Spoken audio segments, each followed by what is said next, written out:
People often come to me and say that they want to change, and I think that that's great. I think everyone should constantly be changing for the better. But when I ask them what they want to change about themselves, that's when things get a little tricky. That's when it turns into, I want to be more successful, or I want to be more healthy, or I want to get in a better relationship, or something along those lines.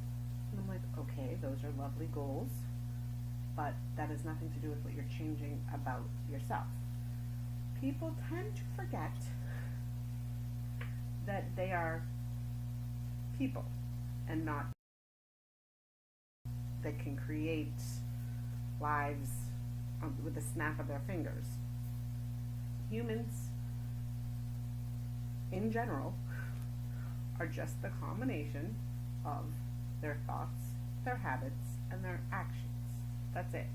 Everything that you are, everything that you've ever been, and everything you ever will become is a combination of your thoughts, your habits, and your actions.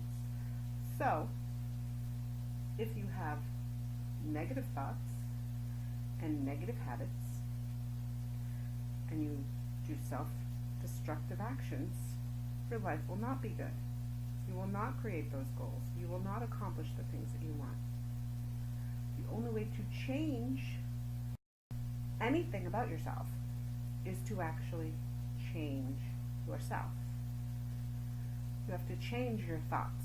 When you start thinking these negative things like, oh, I can't do it, or oh, it's too hard, or oh, none of my friends are doing it, and no one will believe me if I want it, everyone will laugh at me if I do this, I'm too stupid, I'm too fat, I'm too, or not enough, then that's who you are, because you are what your brain tells you that you are. So, my dad used to always say to me, and I was like, oh, I'm so tired. He's like, stop saying that. Like, your brain is going to believe that. Your brain is going to create more, melatonin in your head because you're saying, oh, it's time to be tired. Like, your brain is going to listen to whatever it is. That's it. That's what you are. You are your brain and you are your thoughts. And your brain creates chemicals, this is true, based on your thoughts. And those chemicals create your feelings. So if you think bad or good thoughts, you have serotonins and dopamines and all these things that go into your brain and create feelings.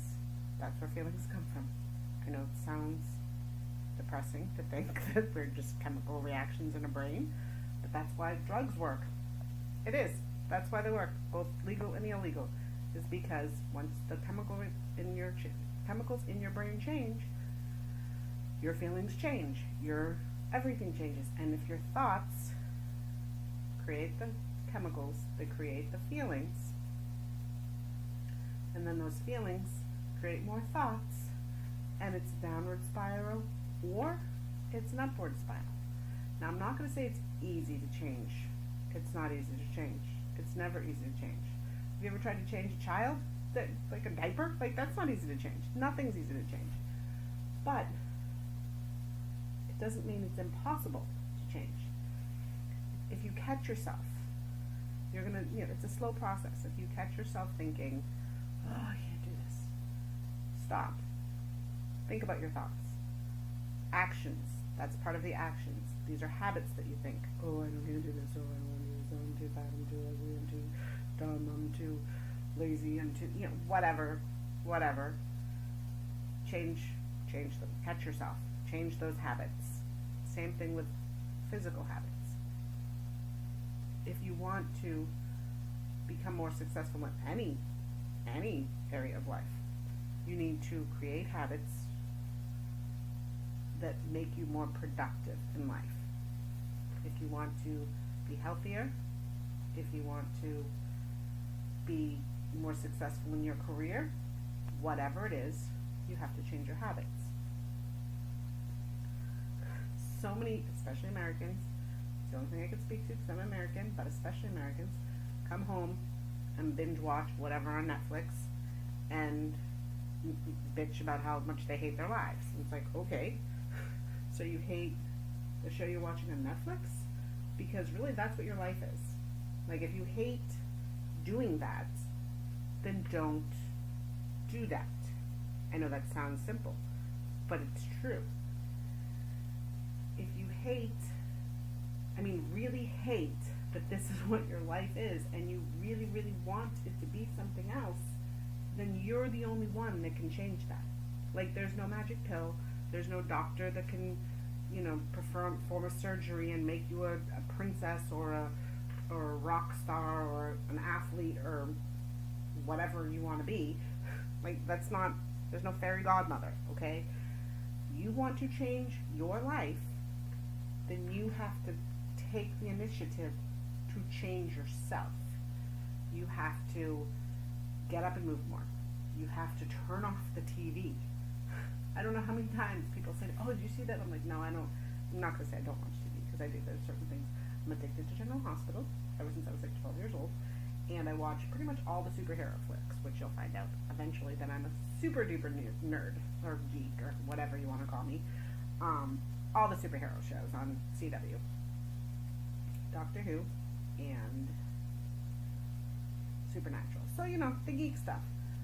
But there's times when, like, I haven't watched TV, like, in a week, and I'm like, oh, I should probably watch at least a couple episodes so I don't lose them all.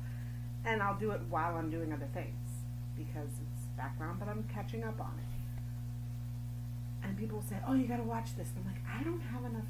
Like, I have my own life.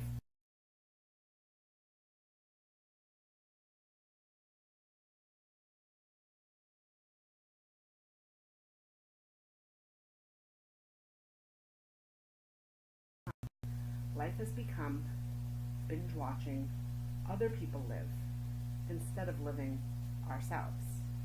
And I think that's where the biggest issue comes.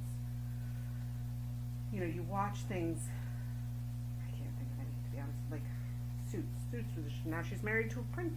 The woman's married to a prince, and she's become a duchess. She's not a princess, you have to be born that way. But point is, you watch these shows and it's like you want to live vicariously through them, but then you hate your life. That's not really helpful at all. So, again, thoughts, habits, actions, and they all go together. You have to start by changing your thoughts, thinking about things you want to do, thinking about